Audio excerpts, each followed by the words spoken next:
जय हिंद साथियों, आप सभी का स्वागत है। तो आज हम बात करने वाले हैं आपके भारतीय थल सेना परीक्षा 2021 यानी कि 2021 में 28/3/2021 को जो आपका प्रश्न पूछा गया है उस प्रश्न पे हम लोग आज डिस्कस करने वाले हैं। और कुल मिलाकर जो प्रश्न है वो आपके 50 प्रश्न है और ये प्रीवियस ईयर क्वेश्चन है। ठीक है, हाँ, अब जो है जी जान आपको एकदम लगा देना है। इस बार आपको वर्दी लेकर ही रहना है। ठीक है, तो चलिए हम लोग बहुत ही ईमानदारी पूर्वक और अच्छे से जितने भी शिफ्ट के आपके 2021 में हुए हैं उन सभी प्रश्नों पे हम लोग चर्चा करेंगे। और ये क्वेश्चन होंगे आपके 50 क्वेश्चन। ठीक है, क्योंकि 50 क्वेश्चन ही पूछे जाते हैं जीडी में आपके, समझ रहे हैं ना। तो चलिए देखते हैं। और पहला क्वेश्चन आपके सामने ये रहा जो कि 28/3/2021 को पूछा गया था। पहला क्वेश्चन है कि अग्नि VI मिसाइल की रेंज है, यानी इसकी रेंज क्या है। 4 ऑप्शन दिए गए हैं, आपको 4 ऑप्शन में बताना है। तो देखिए इसकी रेंज की बात करते हैं तो इसका जो राइट आंसर है वो है आपका ऑप्शन नंबर बी, यानी कि 11,000 किलोमीटर से लेकर जो है 12,000 किलोमीटर तक इसकी क्या है, रेंज है। रेंज का मतलब होता है सीमा। क्या होता है, सीमा, कम से कम और अधिक से अधिक। ठीक है, तो ये इसकी रेंज कहलाती है। और ये रेंज कितनी है तो 11,000 किलोमीटर से लेकर 12,000 किलोमीटर तक। अब इसकी व्याख्या में भी देख सकते हैं। व्याख्या आपको दिया गया है कि एक बैलिस्टिक मिसाइल है, जो है यहाँ पे दिया गया है कि अंतर महाद्वीपीय बैलिस्टिक मिसाइल है। और इस मिसाइल की मारक क्षमता लगभग 11,000 किलोमीटर से लेकर कितना है, 12,000 किलोमीटर तक है। तो जिसका आपको उसका जो है व्याख्या भी के रूप में भी आपको मिलेगा। ठीक है, तो चलिए अगले क्वेश्चन की तरफ चलते हैं। और अगला क्वेश्चन आपके सामने ये रहा। इसमें क्या कह रहा है, इसमें कह रहा है कि निम्नलिखित में से किस क्षेत्र में राजस्व बंदोबस्त की महालवाड़ी प्रणाली शुरू की गई थी। अब महालवाड़ी क्या होता है, तो महालवाड़ी जो होता है, पहले के जो खेती होते थे ना, तो खेती के जो जांच परख करते थे सब। ठीक है, और उसको छोड़कर जो है आज के समय में कौन करता है, आपका प्रधान करता है, वही होता है क्या, महालवाड़ी होता है। तो ये जो कहा था कि प्रणाली जो होती है शुरू की गई थी, यानी ये प्रणाली आपकी कहाँ पे शुरू की गई थी, जो इस समय आपका प्रधान देखता है। ठीक है, ये हमसे क्वेश्चन पूछ रहा है। तो ये जो शुरू किया गया था वो है आपका ऑप्शन नंबर डी, यानी कि नॉर्थ वेस्टर्न प्रोविंसेस, यानी कि उत्तर पश्चिमी प्रांत में। कहाँ, उत्तर पश्चिमी प्रांत में। अब देख सकते हैं महालवाड़ी क्या होता है, यहाँ पे जो है आपको व्याख्या भी दिया गया है। कह रहा है कि ये जो तैयार हुआ था 1822 में तैयार हुआ था। और इनके द्वारा कलेक्टर गांव-गांव जाकर ज़मीन का निरीक्षण करते थे। तो जो कलेक्टर थे ना वो गांव में जाकर ज़मीन का क्या करते थे, निरीक्षण करते थे। और खेतों की माप जो करते थे, विभिन्न समूहों में रीति रिवाजों और अधिकारों को दर्ज करते थे।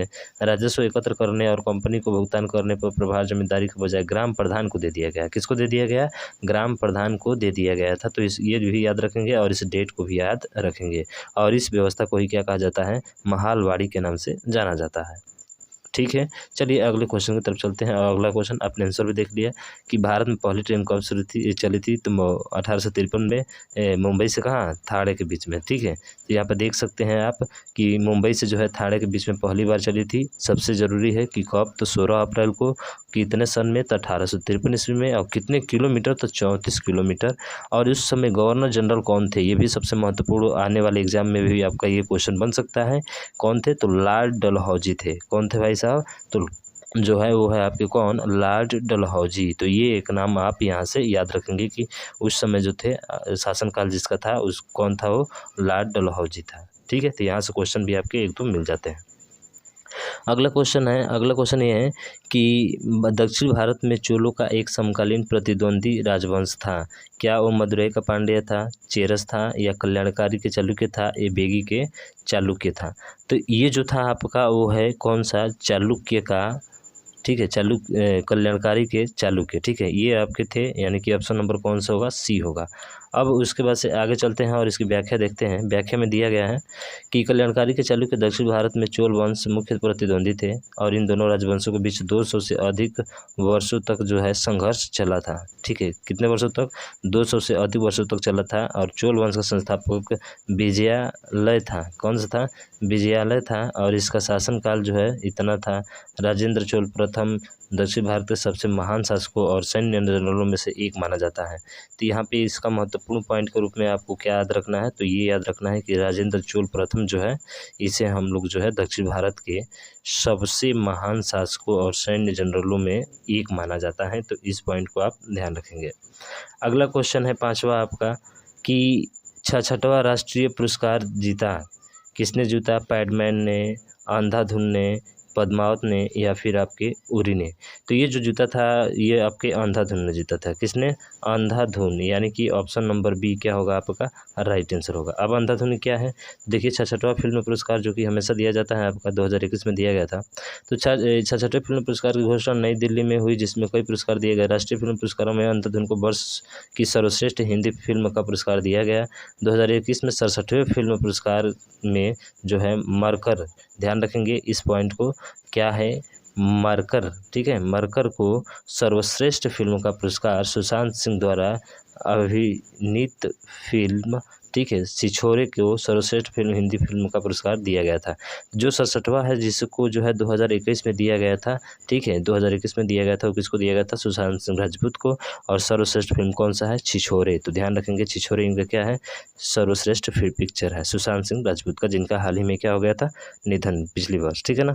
तो इसको आप ध्यान रखेंगे।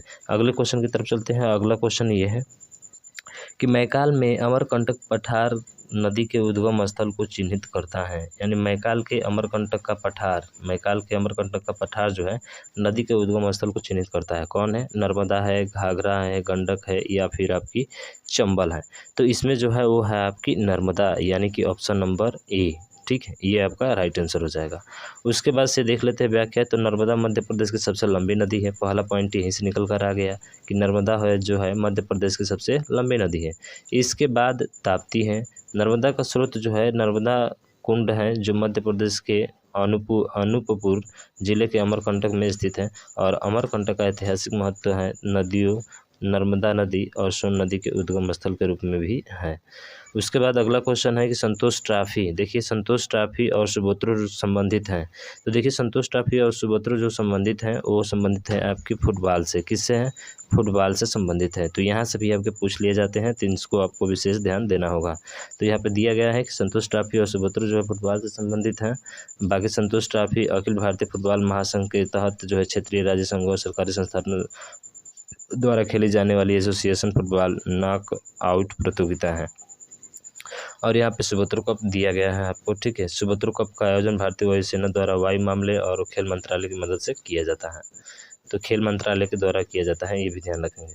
अगला है कि निम्न में से कौन मुहाना बनाती हैं, यानी कौन सी जो है आपकी मुहाना बनाती हैं? गोदावरी, नर्मदा, कृष्णा या फिर महानदी। तो मुहाना जो बनाती हैं वो आपकी कौन बनाती हैं? तो ये बनाती हैं आपकी नर्मदा। कौन है? नर्मदा है, यानी कि ऑप्शन नंबर सी आपका राइट आंसर हो जाएगा। अब इसकी व्याख्या भी देख सकते हैं कि नर्मदा नदी अमरकंटक नामक स्थान से निकलती है, जो कि इसकी ऊंचाई 1665 ऊंचाई से निकलती है, ठीक है। 1665 की ऊंचाई से जो है ये आपकी निकलती है। और यह नदी पश्चिम की तरफ जाकर खंभात की खाड़ी में गिरती है। और इससे पहले यह नदी मुहाना का निर्माण करती है। यानी कि कहाँ जाकर गिरती है? खंभात की खाड़ी में। यहाँ से याद रखेंगे, इसको याद रखेंगे, खंभात की खाड़ी में। अगला प्रश्न है, 9वां प्रश्न है कि जो है आपका महिलाओं के लिए राष्ट्रीय आयोग कब स्थापित किया गया था? तो महिलाओं के लिए राष्ट्रीय आयोग कब स्थापित किया गया था? तो देखिए यह स्थापित किया गया था 1992 में, यानी कि ऑप्शन नंबर ए क्या होगा? राइट आंसर होगा। तो ये अक्सर आपके एग्जाम में रिपीट होता रहता है, बार बार ये भी क्वेश्चन खूब रिपीट होता है आपका, ठीक है। तो ध्यान रखेंगे 1992 में। बाकी इसकी व्याख्या दी गई है, आप देख सकते हैं। यहाँ पे दिया गया है क्या महत्वपूर्ण पॉइंट में कि 2014 में किया गया है, जिसकी अध्यक्षता सुश्री ललिता कुमार मंगलम है, ठीक है। कौन है? ललिता कुमार मंगलम। यानी कि आयोग का गठन 1999 में किया गया, जिसकी अध्यक्षता श्रीमती विभा पार्थ सारथी थी। जो आयोग का गठन 2014 में किया गया है, जिसकी अध्यक्ष सुश्री ललिता कुमार मंगलम है, ठीक।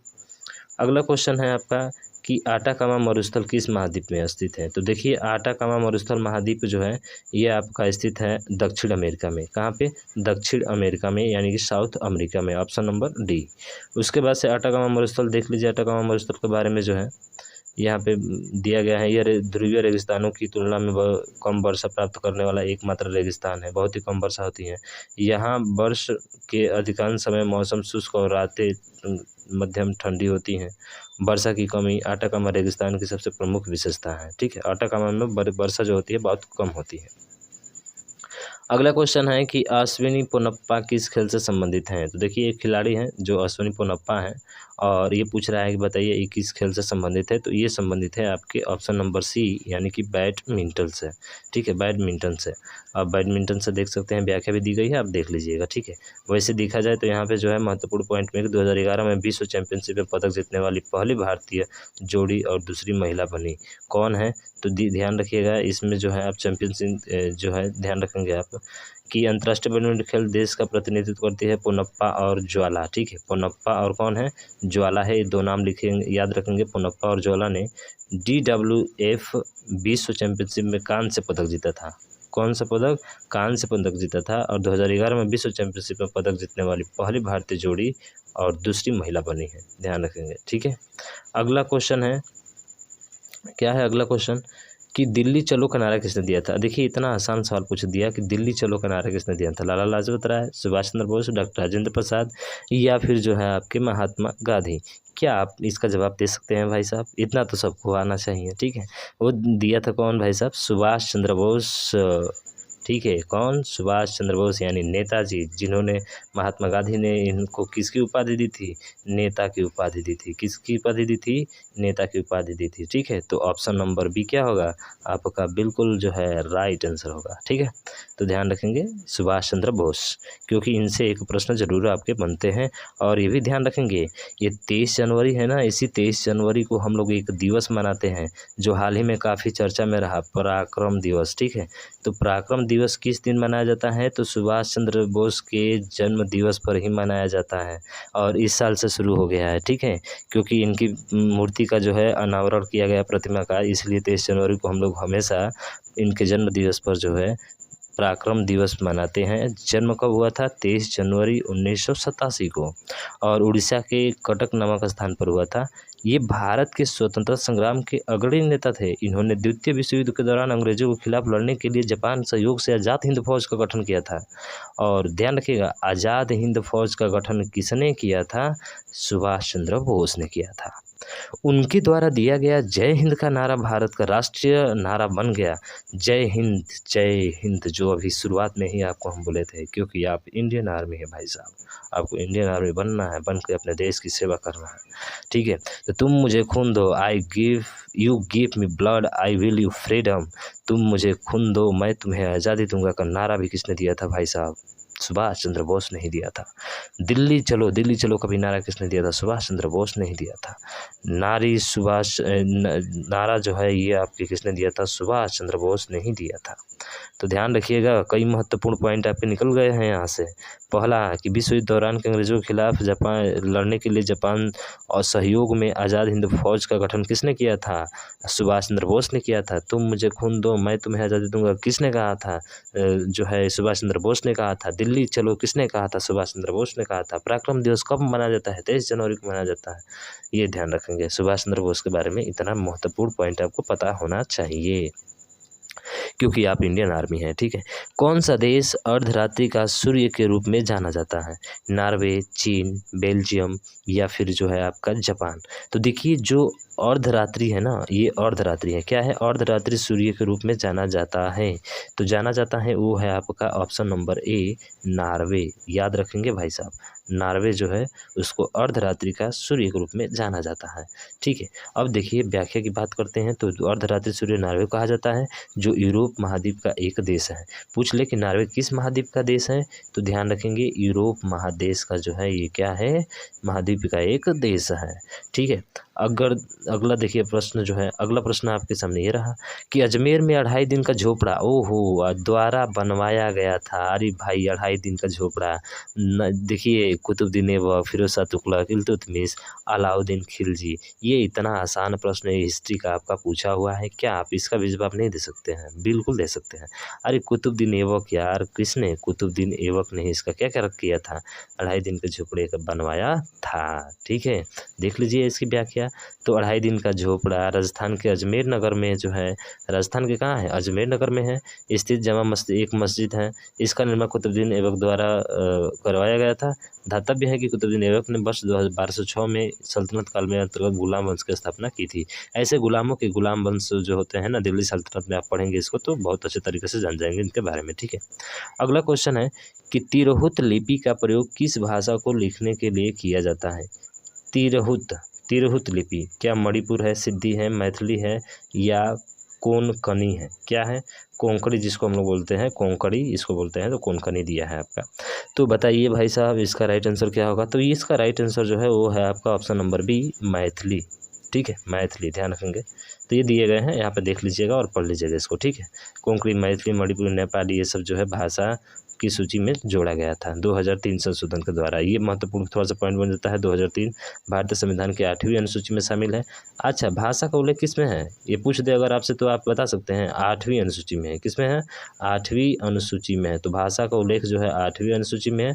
और 92वां संविधान संशोधन जो हुआ था ना 2003 में, उसमें आपकी 4 भाषाएं जोड़ी गई थी, ये भाषाएं जोड़ी गई थी। ठीक है, 92वां संविधान संशोधन, 71वां संविधान संशोधन कोंकणी, मणिपुरी, नेपाली को भाषाओं की सूची में जोड़ा गया था। यानी कोंकणी, मणिपुरी, नेपाली, ये 3 भाषाएं आपकी जोड़ी गई थी 71वें संविधान संशोधन द्वारा 2003 में की संशोधन, यानी 92वां संशोधन। ठीक है, तो ध्यान रखेंगे इसको, यहाँ से भी प्रश्न आपके अच्छे बनते हैं। अगला है कि राइफल से निकली गोली में होती हैं। अब राइफल से निकली गोली है तो होती हैं, तो क्या उसमें गतिज ऊर्जा होगी? गतिज ऊर्जा और स्थितिज ऊर्जा दोनों हो सकती हैं। स्थितिज ऊर्जा होगी या फिर इनमें से कोई नहीं होगी। तो बताइए भाई साहब क्या आपका राइट आंसर हो सकता है? आप ये जो है साइंस का चैप्टर है आपका, ठीक है, तो इसमें जो होगा आपका, जब गोली निकलती है तो किस वेग से जाती है ना? बहुत तेज़ जाती है। इसका मतलब उसमें क्या होता है? गतिज ऊर्जा। तो इसके अकॉर्डिंग देखा जाए तो ऑप्शन नंबर कौन सा होगा? ए होगा। कौन सा होगा? ए होगा। ठीक, चलिए तो आगे बात करते हैं। और अगला क्वेश्चन है आपका ये वाला।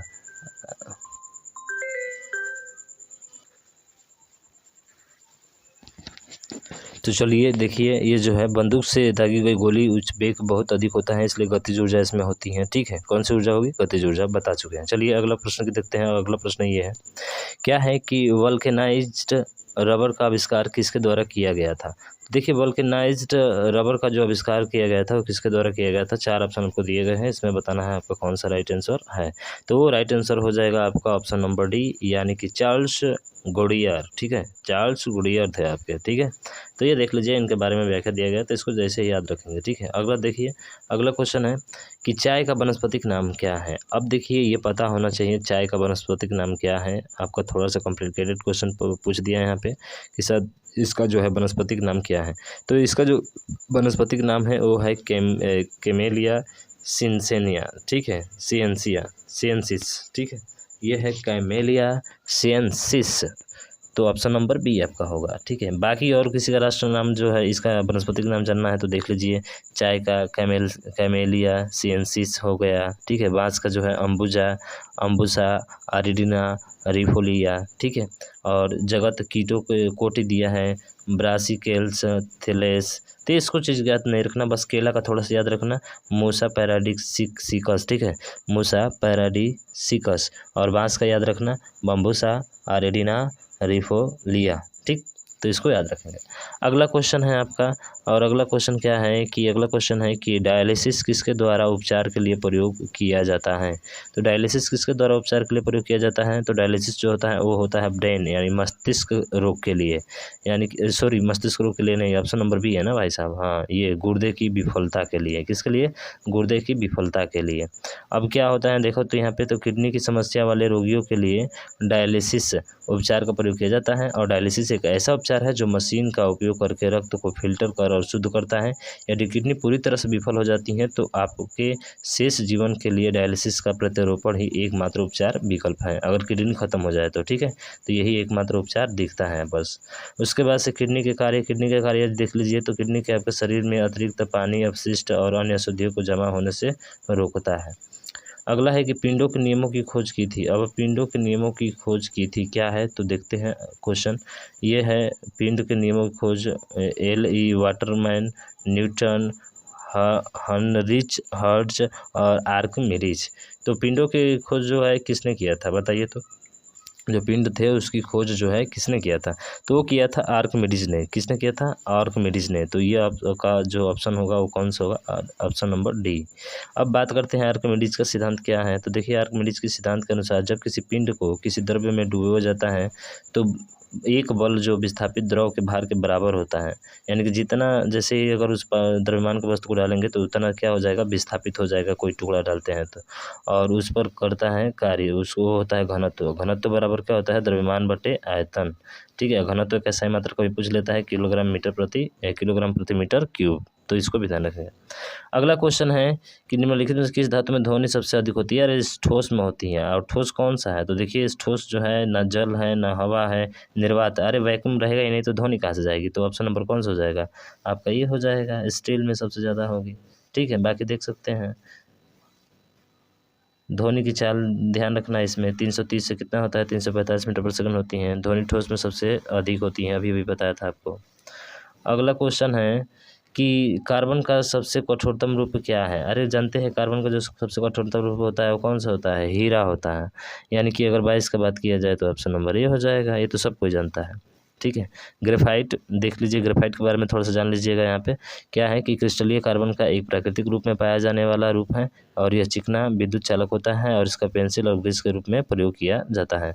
अगला क्वेश्चन है आपके सामने कि डैक्टिलोग्राफी का अध्ययन है, फोरेंसिक, कार्बन डेटिंग, हस्तलेखन या उंगलियों या निशान। ठीक है, उंगलियों या निशान। तो डैक्टिलोग्राफी जो है ये क्या है आपका, तो देखिए ये जो है आपका अंगुलियों का एक निशान होता है। क्या होता है, अंगुलियों का एक निशान होता है, यानी कि ऑप्शन नंबर डी आपका राइट आंसर होगा। तो ध्यान रखिएगा, डैक्टिलोग्राफी क्या है, अध्ययन अंगुलियों का निशान है। उसके बाद अगले क्वेश्चन की तरफ चलते हैं, और 24वां प्रश्न आपके सामने ये रहा, लेंस बना होता है, तो अभी देख लिया आपने जो है फ्लिंट कांच का बना होता है, लेंस किसका बना होता है, कांच का, साधारण कांच का नहीं, कांच का बना होता है फ्लिंट। ठीक है, तो ध्यान रखेंगे। उसके बाद से साधारण कांच जो है, देखिए इसका फार्मूला पूछ ले, SiO2 होता है, सोडियम सिलिकेट और कैल्शियम सिलिकेट का मिश्रण होता है, यानी Na2SiO3 Ca2SiO4, इन दोनों का मिश्रण करके बनाया जाता है SiO2, जो साधारण कांच ये तो साधारण कांच है ना, तो साधारण कांच वो है। ठीक है, अगला क्वेश्चन ये है कि खारे पानी की सांद्रता को मापने के लिए प्रयोग किया जाने वाला उपकरण है, गैल्वेनोमीटर, सेलेनोमीटर, फेदोमीटर, pH मीटर। तो इसमें कौन सा आपका जो है ऑप्शन सही होगा, तो देखिए इसमें जो है पूछा है कि पानी की सांद्रता यानी कि अम्लता को मापने के लिए, आप जानते हैं कि pH स्केल होता है, कौन सा होता है, पावर ऑफ हाइड्रोजन। ठीक है, तो ये होगा आपका। बाकी देख लीजिए और मापने वाले यंत्र दिए गए हैं कि भूकंप सूचक यंत्र को मापने के लिए क्या, तीव्रता को मापने के लिए प्रयोग किया जाता है। कैलोरीमीटर जो होता है उसमें की मात्रा मापी जाती है। बैरोमीटर वायुमंडलीय दाब को मापा जाता है, काफ़ी ये पूछा जाता है। दूरबीन अंतरिक्ष में दूर की वस्तुओं को देखने के लिए तो सब कोई जानता है। गैल्वेनोमीटर कम परिमाण का विद्युत प्रवाह मापा जाता है, तो जो कम परिमाण का होता है उसे गैल्वेनोमीटर द्वारा मापा जाता है। और pH आप जान गए हैं, हाइड्रोजन आयन की सांद्रता को मापता है ये। ठीक है, अगला क्वेश्चन है कि ग्रीन हाउस प्रभाव वायुमंडल में मुख्य रूप से वृद्धि के कारण होती हैं, नाइट्रोजन, कार्बन डाइऑक्साइड, ओजोन और कार्बन मोनोऑक्साइड। तो देखिए इसमें ग्रीन हाउस के प्रभाव का जो होती हैं वो होती है आपका ऑप्शन नंबर बी, यानी कि कार्बन डाइऑक्साइड। ठीक है, जो वायुमंडल में मुख्य रूप से वृद्धि के कारण होती है वो कार्बन डाइऑक्साइड होती हैं। तो वातावरण में मीथेन और कार्बन डाइऑक्साइड गैस जैसी ग्रीन हाउस गैसें पृथ्वी की सतह से परिवर्तित होने पर सूर्य की विकिरणों वायुमंडल से बाहर निकलने से रोकती हैं, और सूर्य की किरणों से प्राप्त विकिरण से वायुमंडल गर्म हो जाते हैं, जिससे वायुमंडल में तापमान की क्या हो जाती है, वृद्धि हो जाती है। अगला क्वेश्चन है कि पत्तियों में उपस्थित हरे रंग के वर्णों को क्या कहा जाता है, आप जानते हैं सीधा सीधा इसका सबको पता होता है, ये जुबान पे होता है, क्लोरोफिल। क्या होता है, क्लोरोफिल, यानी कि 27 का जो ऑप्शन की बात करें तो कौन सा ऑप्शन हो जाएगा आपका, डी, यानी कि क्लोरोफिल, जो कि पहले ही आपको हम बता चुके थे, ये तो सबको जानते हैं।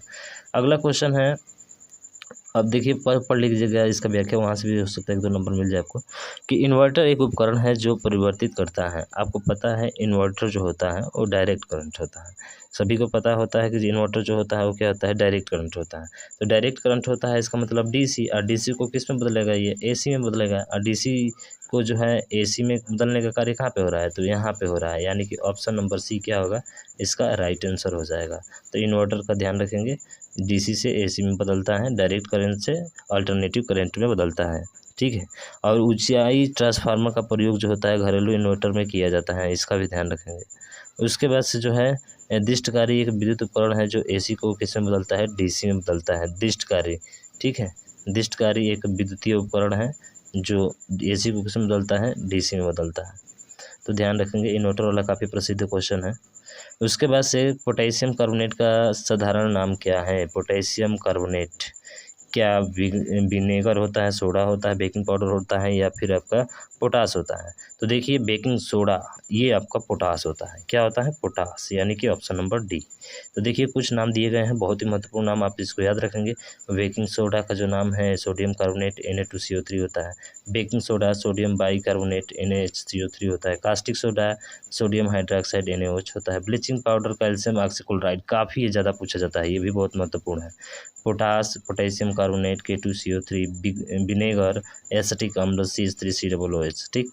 उसके बाद से तीसरा प्रश्न आपके सामने है, देख लिया आप, इसका आंसर बी होगा सर, ये वाला होगा। 295 केल्विन का तापमान किसके बराबर होता है? तो भाई आपको एक फार्मूला होता है, उस फार्मूले के द्वारा आप रख दीजिए, आपको माना जाएगा। तो देखिए फ़ारेनहाइट पैमाने का तापमान पैमाना है जो 32 डिग्री फ़ारेनहाइट पर जल के हिमांक को 212 डिग्री फ़ारेनहाइट पर जल के क्वथनांक पर आधारित होता है और विभिन्न तापमानों में संबंध निम्नलिखित हैं। तो वो होगा आपका ये ऑप्शन नंबर बी जो होगा 71.330 फ़ारेनहाइट आपका राइट आंसर हो जाएगा। फिर बात करें अब अगले क्वेश्चन, तो 30 प्रश्न तो हो गए। चलिए अगले क्वेश्चन की बात करते हैं। और देखिए एक फार्मूला होता है, ये डिग्री सेल्सियस 5/9 C + 32, ठीक है। और केल्विन में जो होता है ये आपका डिग्री सेल्सियस + 273, यानी डिग्री सेल्सियस दिया रहेगा तो आप केल्विन में इसका मान निकाल सकते हैं। सी का मान दिया रहा है, फ़ारेनहाइट में निकाल सकते हैं, समझ रहे हैं ना। तो इस तरह से आप मान निकालेंगे, तो ये ध्यान रखेंगे। तो इसको हल करने के लिए देखिए यहाँ पे कह रहा है कि एक ट्रेन 40 किलोमीटर प्रति घंटा की औसत गति से समय पर अपने गंतव्य तक पहुँच जाती है। यदि वो 35 किलोमीटर प्रति घंटा औसत गति से जाती हैं तो पूरी जो है 15 मिनट की देरी हो जाती है। तो यात्रा की कुल दूरी ज्ञात कीजिए। तो देखिए दूरी ज्ञात करना है आपको, तो यहाँ पे क्या कह रहा है कि पहले 40 की स्पीड से जा रही थी, यानी स्पीड का अनुपात दे दिया, 40 की स्पीड से जा रही थी। अब उसका स्पीड जो है 35 किलोमीटर प्रति घंटा हो गया, यानी 40 से कितना हो गया 35, तो काटेंगे तो 5 8 40 और 5 7 कितना हो जाएगा 35 हो जाएगा। तो स्पीड का टाइम ये स्पीड ये रहा, तो टाइम का रेशियो क्या हो जाएगा, ठीक इसका उल्टा होता है सर। क्या होता है? उल्टा होता है, यानी कि ये हो जाएगा 7 और ये हो जाएगा 8। और वो कह रहा है कि 15 मिनट की क्या हो जाती है देरी। तो यहाँ पे देखेंगे 7 और 8 का कितना का अंतर है, 1 का अंतर है। तो 1 बराबर कितने का है, 15 का है। अब 15 को आपको बदलना पड़ेगा किस में, तो सर 15 को आपको बदलना पड़ेगा इसको जो है घंटे में। तो 15 बटे कितना होगा 60, यानी कि 1/4 गुना, कितने गुना 1/4 गुना। तो समय जो होगा 1/4 यानी 7/4 हो जाएगा। कितना हो जाएगा 7/4 हो जाएगा। आपसे दूरी पूछा है तो दूरी बराबर क्या होता है, चाल गुणे समय।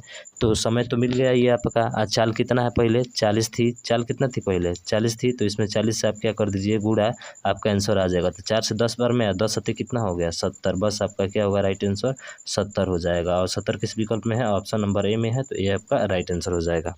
ठीक है, अब नहीं समझ में आया तो चलिए सर हम थोड़ा सा एक ले लेते हैं अलग से, ठीक है, अलग से ले लेते हैं। अब यहाँ पे थोड़ा ध्यान से जो है आप इसको समझेंगे। क्या था आपका, तो आपका प्रश्न था कि पहले जो उसकी स्पीड थी, ठीक है, स्पीड माने होता है चाल, क्या होता है स्पीड माने चाल होता है। तो चाल दिया था पहले जो 40 था, बाद में चलकर कितना हो गया 35 हो गया। पहले 40 था, बाद में कितना हो गया 35। तो समय जो होता है ना, टाइम जो होता है समय, वो उल्टा होता है। तो ये 35 हो जाएगा और ये कितना हो जाएगा 40 हो जाएगा, ठीक है। अब इसको कटाना है, कटा दीजिए। तो 5 से कटाएंगे इसको 7 बार में, 5 से कटाएंगे 8 बार में। अब क्वेश्चन में देखेंगे तो ये कह रहा है कि 15 मिनट लेट पहुंचा है। कितना लेट पहुंचा है, 15 मिनट लेट पहुंच रहा है। हम देख रहे हैं कि सर यहाँ पे जो समय दिया है वो एक घंटे लेट पहुंच रहा है। कितने घंटे, 1 घंटे लेट पहुंच रहा है। यानी कि 1 घंटा की वैल्यू जो है वो आपके 15 दी है, 15 मिनट, और मिनट को आपको घंटे में बनाना है तो 60 से क्या करेंगे भाग, तो 1 बटा कितना आ जाएगा, तो 1/4 आ जाएगा। तो 1/4 आया है। अब पहले चाल की स्पीड से चले तो कितना उसका समय लगेगा, यही पूछा है। तो पहले 40 थी, तो 4 का गुणा जो है ये 7 था ना, सॉरी ये कितना था 7 का निकालना पड़ेगा हमको। एक की वैल्यू 1/4 है, तो 7 की वैल्यू कितना हो जाएगी, ये 7 की वैल्यू निकालना पड़ता है। टाइम निकालेंगे तो टाइम निकल गया 7/4। तो यहाँ पे 7/4 में 40 से आप गुणा करा दीजिए, 10 और 10 सत्ते कितना हो जाएगा 70। यही आपका क्या होगा राइट आंसर हो जाएगा। तो ये शॉर्टकट वाला था। बेसिक वाला जो है आप नीचे देख सकते हैं, ये आपके नीचे दिए गए हैं जो कि बेसिक वाला है। आप इससे भी आसानी से इस क्वेश्चन को सॉल्व कर सकते हैं। तो देखिए मान लिया है कि चाल जो है कुल दूरी 1 किलोमीटर है, ये इतना की स्पीड से चला, फिर समीकरण बना, यहाँ से माना गया 70 किलोमीटर। तो वैसे भी कर सकते हैं, ठीक है। चलिए अगले क्वेश्चन की तरफ बात करते हैं। और अगला क्वेश्चन ये है कि 5 आदमी एक कार्य को 12 दिन में कर सकते हैं, तो 6 आदमी उस कार्य को कितना दिन में करते हैं। तो सीधा सीधा देखिए ये 6 से कितना बार में कटेगा, 2 बार में, 2 से 5 से गुणा करा दीजिए 10, 10 किस में है, ऑप्शन नंबर डी में है, तो डी आपका राइट आंसर हो जाएगा। इसमें तो सोचना ही नहीं है, बहुत आसान क्वेश्चन है था ये, ठीक है। चलिए नेक्स्ट क्वेश्चन की तरफ चलते हैं और अगला क्वेश्चन देखते हैं आपका। तो देख लीजिए ये भी दिया गया है यहाँ पे। अगले क्वेश्चन की बात करते हैं और अगला क्वेश्चन आपका ये रहा। ये कह रहा है कि इसको जो है आपको भिन्न में चेंज करना है। तो 6 5 30 और 2 कितना होता है, 32। 32 किस में है, ऑप्शन नंबर डी में है। सोचना ही नहीं है, तो बहुत आसान क्वेश्चन दे दिया आपका। आसान बनते भी है भाई, ठीक है। वर्गाकार बगीचे का परिमाप ज्ञात कीजिए जिसका क्षेत्रफल इतना है। अब वर्गाकार है तो वर्ग होगा, तो वर्ग का क्षेत्रफल क्या होता है, ए का स्क्वायर होता है। ए का स्क्वायर बराबर आपको दे दिया कितना, ये दिया है 56 25। कितना दिया है, 56 25। अब ए बराबर निकालना होगा तो ये रूट में हो जाएगा। तो रूट जैसे निकालेंगे तो ये देखिए 7 गुणे 8 है, तो इसका छोटा वाला लेते हैं 7 और 25, 5 25 का क्या होता है 5, यानी 75 होगा। तो कितना हो जाएगा 75। परिमाप पूछा है, तो परिमाप पूछा है तो इसमें किससे गुणा करा देंगे, 4 से। परिमाप बराबर 4a होता है, तो 4 से गुणा कर दीजिए। 4 से 28 2 30, 300 और 300 मीटर किस में है, ऑप्शन नंबर बी में है। तो बी आपका क्या होगा, राइट आंसर हो जाएगा, ठीक है। चलिए अगले क्वेश्चन की तरफ चलते हैं। तो मैथ में बहुत ही सिंपल पूछे गए हैं क्वेश्चन आपके। राम प्रतिदिन एक अखबार इतना रुपये खरीदता है, जनवरी महीने के लिए उसे कितना पैसा देना पड़ेगा। अरे एक दिन में आधा पैसा दे रहा है, तो 30 दिन में 15 रुपया देगा ना। अब महीना होता है 31 का, यानी कि 15.5 रुपया देगा। और 15.5 रुपया का मतलब 15.50 रुपया। अब 15.50 किस में, ऑप्शन नंबर ए में है, ठीक है। आ गया समझ में ना भाई साहब, हाँ। अगला क्वेश्चन है कि एक बराबरता बटन के लिए माध्य के विचलनों का बीजगणितीय योग हमेशा होता है। तो देखिए हमेशा शून्य होता है। कोई भी नंबर मान लीजिए, जैसे कि नंबर ये दिया गया है यहाँ पे, देखिए यहाँ पे 5 7 8 9 11 बीजगणितीय विचलन माध्य इसका। तो इसमें से घटाएंगे तो कितना होगा, 2 होगा, ठीक है। उसके बाद से जो है ऐसे करके घटाएंगे, तो देखिए यहाँ पे घटा भी दिया है और दे दिया है।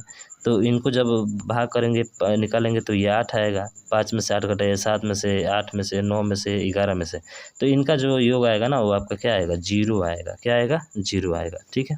तो ध्यान रखेंगे 0 होता है। ये दिया गया है सीरीज 2 3 5 9 17 33 65। पूछ रहा है अगला क्या होगा। तो 2 में 1 जोड़ा है 3, यहाँ पे 2 जोड़ा है 5, यहाँ पे 4 जोड़ा है, यहाँ पे 6 जोड़ा है, 6 जो कर रहे हैं 8 जोड़ा है। यानी कि ये क्रम जो है 2, ठीक है। पहले 1 फिर 2, 2 में 2 का गुणा किया तो 4, 4 में 2 का गुणा किया तो 8, 8 में 2 का गुणा किया तो 16, 16 में 2 का गुणा किया तो 32, 32 में 2 का गुणा किया तो 64। यानी कि 65 में कितना जोड़ेगा, 64। तो आ जाएगा 119। और 119 किस विकल्प में है, 129, ठीक है। 129 होगा ना, जोड़िए। जैसे कि 64 था आपका, 64 में आपको जोड़ना है कितना, 65 जोड़ना है। तो 5 4 9 6 6 12, 129 हो जाएगा। और 129 किस विकल्प में है, देखेंगे तो ऑप्शन नंबर सी में आपका है। तो सी वाला क्या होगा, राइट आंसर हो जाएगा। अगला क्वेश्चन है, यहाँ पे देखिए क्या बोल रहा है। थोड़ा सा ये घुमावदार प्रश्न है कि दिए गए संख्या x और y का लसप, जहाँ y x का गुणांक है। तो जब y x का गुणांक है तो इसका लसप क्या होगा, सिर्फ y ही होगा। अब y किस में है, ऑप्शन नंबर सी में है। सिंपल सी बात है भाई साहब, ठीक है ना। वैसे देखिए ये दिया गया है तो तामझाम क्या करना है, कुछ नहीं। ये देखिए अगला क्वेश्चन करे कि 2 और 100 के बीच सभी विषम पूर्णांकों का योग क्या होगा जो 3 से क्या है, विभाज्य है। अब योग पूछा है जो 3 से क्या होना चाहिए, 2 से और 100 के बीच जो होता है। तो इसके लिए एक फार्मूला होता है इनका योग के लिए। आपको जो है पहला तो 3 होगा और लास्ट वाला निकालिए तो 100 में भाग करेंगे तो 99 होगा। कितना होगा, 99। तो पहला 3 और दूसरा क्या है, 99 है। तो 99 और 3 है, और पूछा है इनसे 3 से विभाजित, और इनका क्या पूछा है, योग पूछा है। तो योग पूछा है तो अवयव यहाँ से निकालिए, ठीक है। अगर 3 इसमें कॉमन ले लेते हैं, क्या ले लेते हैं, कॉमन। वैसे भी देखिए यहाँ पे सीधा सीधा कर दिया है, ऐसे करके होगा, ठीक है। सीधा एक फार्मूला होता है L बराबर A + n - 1 × D, क्योंकि यही तरीका एक आपका है, बाकी जो है और तरीका नहीं है। इस तरीके के द्वारा आप हल कर सकते हैं। तो 17 आ जाएगा। फिर इसका योग पूछा है तो एसन का फार्मूला n/2 A + L होता है। यहाँ से मान आप क्या कर लेंगे, निकाल लेंगे, ठीक है। तो क्वेश्चन आसान है, हालांकि ये फार्मूला आपको पता होना चाहिए। अगर पता है तो आप विदिन सेकंड में हल कर लेंगे इसको, कुछ देर नहीं लगेगा, ठीक है। तो चलिए अगले क्वेश्चन की तरफ चलते हैं। और अगला क्वेश्चन है आपके सामने ये भी काफ़ी महत्वपूर्ण प्रश्न थोड़ा बन जाता है कि यदि px का स्क्वायर qx + 2 = 0 का एक मूल तो दूसरे का व्युत्क्रम हो तो कौन सा मान सही हो सकता है। व्युत्क्रम का मतलब अगर 2 मूल मान लीजिए, एक x है और एक 1/x है, ठीक है। तो मूलों का योग निकाल लेते हैं। तो मूलों का योग जो गुणनफल होता है, गुणनफल निकालिए यहाँ से। तो मूलों का गुणनफल क्या होता है, आप कहेंगे c/a, या c की जगह पे ये है तो बराबर 2 बटा, p की जगह पे क्या है, a की जगह पे क्या है, p है, तो इससे ये कट जाएगा, सीधा p बराबर कितना आ जाएगा सर, इसका इधर गुणा करा दीजिए, 2 आ जाएगा। और 2 किस विकल्प में है, ऑप्शन नंबर सी में है, तो सी आपका राइट आंसर हो जाएगा। बहुत आसान है, व्युत्क्रमों का योग दिया था तो गुणा करा दीजिए, आ जाएगा आपका मान। ठीक है, यहाँ पे देखिए पूरा तामझाम करके जो है हल किया हुआ है आपका। ठीक है, आप देख सकते हैं। अगला क्वेश्चन है, अगला क्वेश्चन ये भी अच्छा क्वेश्चन है आपका, क्या कि एक परीक्षा में एक अभ्यर्थी को 40% अंक चाहिए और सभी प्रश्नों पे समान अंक है। एक विद्यार्थी ने कुल प्रश्नों में से 15 प्रश्नों का हल करके केवल 10 उत्तर सही कर परीक्षा उत्तीर्ण की। परीक्षा में पूछे प्रश्नों की संख्या कितनी है। तो यहाँ पे देखेंगे तो सर 15 गो प्रश्न थे, 15 को प्रश्न में 10 गो उत्तर दे के वो क्या हो गया, पास हो गया। और ये कह रहा है कि परीक्षा में अभ्यर्थी 40% अंक चाहिए, यानी कि पास होने के लिए। तो इसका मतलब है कि 40% अंक चाहिए पास होने के लिए, तो 40% की वैल्यू कितना है, 10 है। 40% की वैल्यू 10 है, तो हमें 100% की वैल्यू निकालना है। तो इसका आधा कीजिए, 40 का आधा करेंगे तो 20% होगा, और 10 का आधा करेंगे तो 5 होगा। अब 100% निकालना है तो इधर 5 से गुणा करा दीजिए, और इधर भी कितना 5 से, यानी कि 100% की वैल्यू कितना आ जाएगी, 5 × 5 = 25 आ जाएगी। यानी कि 25 आपका क्या होगा, राइट आंसर होगा, जो कि विकल्प डी है। आया समझ में, बिल्कुल सही, समझ गए ना, सिंपल सा था ब्रो। अगले क्वेश्चन की तरफ चलते हैं, और अगला क्वेश्चन है ये। तो यहाँ पे देखेंगे तो सर यहाँ पे जो है ये मान दिए गए हैं, आपको जोड़कर बताना है। तो ये देखिए 2 है, तो क्लियर है कि 2 से ऊपर वाला ही मान होगा, और 2 से ऊपर वाला मान ये नहीं है, ये नहीं है आपकी, ये नहीं है, सीधा ऑप्शन नंबर बी होगा। इसको तो हल भी नहीं करना पड़ेगा। क्यों भाई साहब, क्योंकि 2 से जोड़ेंगे तो अधिक ही आएगा ना, तो 0.2 के बाद ही होना चाहिए। तो इसमें नहीं है, इसमें नहीं है, इसमें नहीं है, सीधा है ये हमारी ट्रिक, कहानी ख़त्म इसकी। ठीक है, अगला देखिए, ये तो हलवा क्वेश्चन दे दिया आपका। क्या है कि सर ये दिया है और इसका वाला पूछा है, अरे 2 का स्क्वायर करके 2 घटा दो ना भाई साहब, प्लस वाला है ना, तो 2 का स्क्वायर करके 2 घटा दो, इसका मान 2 ही होता है। ऑप्शन नंबर डी होगा। बहुत आसान सवाल था। ठीक है, देखकर तो हंसी आ रही है इस सवाल पे, लेकिन फिर भी चलो, नहीं आएगा जिसको उसके लिए थोड़ा सा दिक्कत है। कि 2 मेज और 3 कुर्सियों की कुल कीमत 3500 रुपया है। 3 मेज और 2 कुर्सियों की कीमत 4000 रुपया है। तो 1 कुर्सी और 1 मेज का कुल कीमत कितना रुपया होगा। तो देखिए ये जो है आपका सिंपल सा है, ये भी समीकरण बनाना पड़ेगा। 2 मेज और 3 कुर्सियाँ, तो 2 टेबल मान लीजिए, और उसके बाद से प्लस कितनी, 3 कुर्सियाँ यानी 3 चेयर मान लीजिए, सी। ठीक है, 3 चेयर मान लीजिए, और बराबर कितना है 3500। तो ऐसा मान रखिए कि इन दोनों का मान रखने पर जो है आ जाए। ठीक है, अगर 800 रखते हैं तो 800 रखेंगे तो 8 दूना के ये 1600 हो जाएगा। ठीक है, और ये 3 रखते हैं तो 3 9 8 कितना हो जाएगा, 2400 हो जाएगा।